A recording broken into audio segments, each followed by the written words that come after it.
a story of the heart, a story of the breath, and a story of the mind. So let's begin. So all of you in this audience today, your hearts are beating right at this moment. And the reason that your hearts beat is because you need to move this molecule through your blood called hemoglobin. And hemoglobin carries this smaller molecule that's called HemA-B, which is what we see over here. Now, at the heart of HemA-B is a single atom of iron. So in a way, at the heart of our heart is this little iron atom. And this is actually a really essential part of the hemoglobin molecule because this is the thing that allows us to bind oxygen and move that through our circulatory system. But one thing that you may not know is that the only way that iron is created in the universe is through supernovas and through supermassive stars. So the universe started with basically no iron at all. Hydrogen, helium, and only through the process of these stars forming, exploding, forming, and exploding was iron able to be created that now courses through each one of our veins. But the story doesn't really end there, because why do stars keep forming? Actually, after a supernova happens, it may be a long time before those gases come back together to form a star. So in order to go understand how this works, we need to understand why stars would form. And even though there's a couple different ways that stars form, one of the most robust is this process, galactic collisions. And these are images from the Hubble Space Telescope, and they show through a series of panels, which are actually different galaxies, because this process takes like 500 million to 1 billion years, different galaxies, what the process of a galactic collision would look like. So across the top, you get the galaxies slowly coming together, and in the bottom 3 frames, you see them smashing into each other and their interstellar gases mixing. And in the process of doing that, they set on fire with new star formation across the entire galaxy and whatever remains after the collision. Now, even here is not the end of the story, because why in the world would galaxies collide? This doesn't seem like a thing that should just happen for no reason. So to understand this, we're going to need to scoot back way, way more. And here we're at the level of seeing about 100,000 galaxies. So last slide, 2 galaxies. This slide, 100,000 galaxies. Every one of these dots here is a galaxy that is in our supercluster. And we're that red dot over there, where it says, "You are here." And these glowing lines are not galaxies. These glowing lines are the trajectories that these galaxies are going to take through gravity over the coming billions of years in this beautiful gravitational dance of all these galaxies swirling together in a gravitational structure that we call Laniakea, which in Hawaiian means the immeasurable heaven. And it's this process, the gravitational dance of 100,000 galaxies swirling together, which drive the process of galaxies colliding, which drive massive star formation, which drive the process of creating the iron that courses through each one of our veins with every heartbeat. And in this way, every one of our heartbeats is connected. Now we're going to move to a second story, and this story is about breath. And taking a deep breath is one of the most simple ways to connect with our own bodies, a deeply grounded, calming breath. But taking a deep breath was not something that was possible on this Earth 3 billion years ago.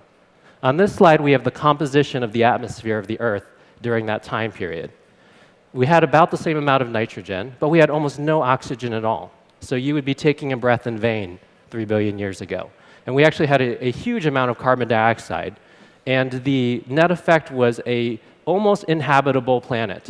The only organisms that could exist at that time were single-celled organisms inside of stromatolites and other close spaces. Now, luckily for us, one of those organisms that was alive at this time was something called a cyanobacteria. And that's a picture of it in the background. And this organism has the special trick that we call photosynthesis, the ability to go take energy from the sun and transform carbon dioxide into oxygen. And over the course of billions of years, so starting from 2.5 billion years ago, little by little, these bacteria spread across the planet and converted all that carbon dioxide in the air into the oxygen that we now have. And it was a very slow process. First, they had to saturate the seas, then they had to saturate the oxygen that the Earth would absorb, and only then, finally, could oxygen begin to build up in the atmosphere. So you see, just after about 900 million years ago, oxygen starts to build up in the atmosphere. And about 600 million years ago, something really amazing happens. The ozone layer forms from the oxygen that has been released in the atmosphere. And it sounds like a small deal, like we talked about the ozone a couple decades ago, but it actually turns out that before the ozone layer existed, Earth was not really able to sustain complex multicellular life. We had single-celled organisms, we had a couple simple multicellular organisms, but we didn't really have anything like you or me. And shortly after the ozone layer came into place, the Earth was able to sustain complex multicellular life. There was a Cambrian explosion of life in the seas, and the first plants got onto land. In fact, there was actually no life on land ahead of that. Another way to go see this is kind of a chart of pretty much most of the animals that you guys are familiar with, and right at the bottom in time is the formation of the ozone layer. Like nothing that you are familiar with today could exist without the contributions of these tiny organisms over those billions of years. And where are they now? Well, actually, they never really left us. The direct descendants of the cyanobacteria were eventually captured by plants, and they're now called chloroplasts. So this is a zoom-in of a plant leaf, and we probably ate some of these guys today, where tons of little chloroplasts are still trapped in contributing photosynthesis and making energy for the plants that continue to be the other half of our lungs on Earth. And in this way, our breaths are very deeply united. Every out-breath is mirrored by the in-breath of a plant, and their out-breath is mirrored by our in-breath. And I'm going to take a little aside here for a moment with this story, because imagine for a moment, and this is a thought experiment, imagine you were one of these little organisms 2 billion years ago. You might be born, you live a couple weeks, you die, and you kind of feel like, well, nothing really changed. I mean, I had no purpose in this life. Like, the world I came to is exactly the same as the world that I left. But what you wouldn't have understood is that every breath that you took contributed to the possibility of countless lives after you, lives that you would never see, lives that we are all a part of today. And it's worth thinking that maybe the meaning of our lives are actually not even within the scope of our understanding, because it's true of every one of these organisms, and it may also be true of us. Last story of connection is the story of the mind. And this is not our minds are all connected in some psychic way or some scientifically unexplainable way. I'm going to explain the connection of the mind through the simple story of this instrument. This is a piano. A beautiful thing about this instrument is it is so nuanced and so textured and so complex, and so much beauty can be created from it that people can make an entire career, they can make an entire lifetime out of playing this instrument. Professional musicians, concert pianists get to know this instrument deeply, intimately, and through it they're able to create with sound in a way that just dazzles us and challenges us and deepens us. But if you were to look into the mind of a concert pianist and you used all like the modern ways of imaging it, an interesting thing that you would see is how much of their brain is actually dedicated to this instrument. The ability to coordinate 10 fingers, the ability to work the pedal, the feeling of the sound, the understanding of music theory, all these things are represented as different patterns and structures in the brain. And now that you have that thought in your mind, recognize that this beautiful pattern and structure of thought in the brain was not possible even just a couple hundred years ago, because the piano was not invented until the year 1700. This beautiful pattern of thought in the brain didn't exist 5,000 years ago. And in this way, the skill of the piano, the relationship to the piano, the beauty that comes from it was not a thinkable thought until very, very recently in human history. And the invention of the piano itself was not an independent thought. It required a depth of mechanical engineering. It required the history of stringed instruments. It required so many patterns and structures of thought that led to the possibility of its invention and then the possibility of the mastery of its play. And it leads me to a concept I'd like to share with you guys, which I call the palette of being. Because all of us are born into this life having available to us the experiences of humanity that has come so far. And we typically are only able to paint with the patterns of thought and the ways of being that existed before. So if the piano and the way of playing it is a way of being, this is a way of being that didn't exist for people 5,000 years ago. It was a color in the palette of being that you couldn't paint with. Nowadays, if you're born, you can actually learn this skill. Nowadays, if you're born, you can learn to be a computer scientist, another color that was not available just a couple hundred years ago.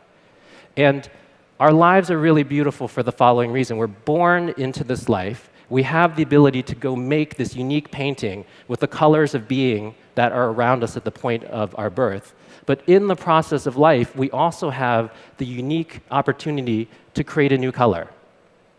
And that might come from the invention of a new thing, a self-driving car, a piano, a computer.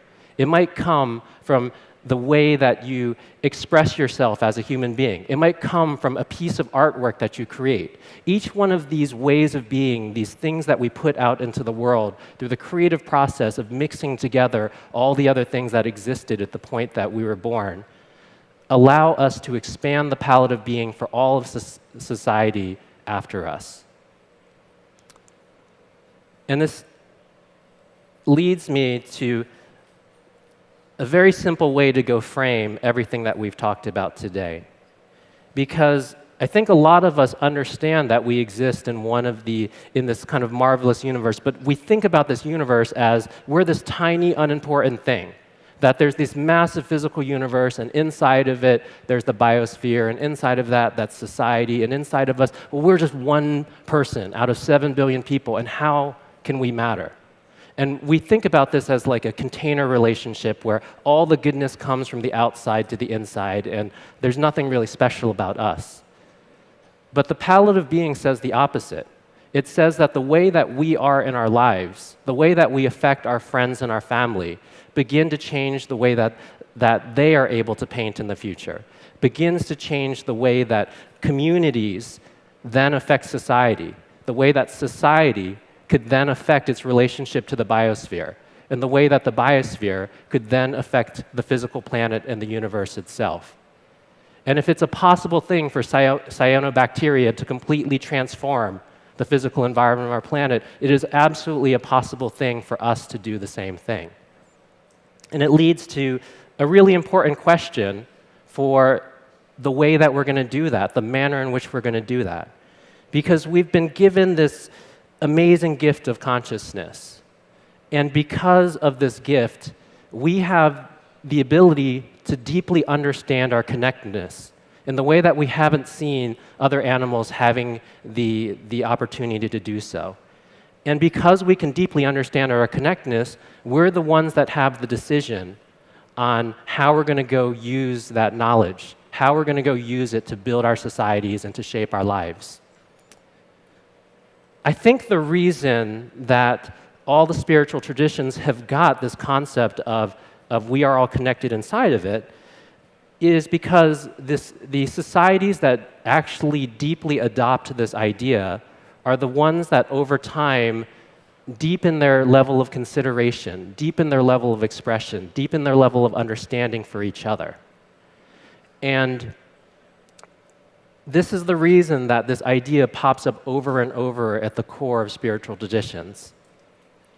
And I hope through this talk you see that the reason that it appears at the core of science is it's actually something that is just literally true of the physical universe at every single level of organization and every single manifestation of matter, energy, and life.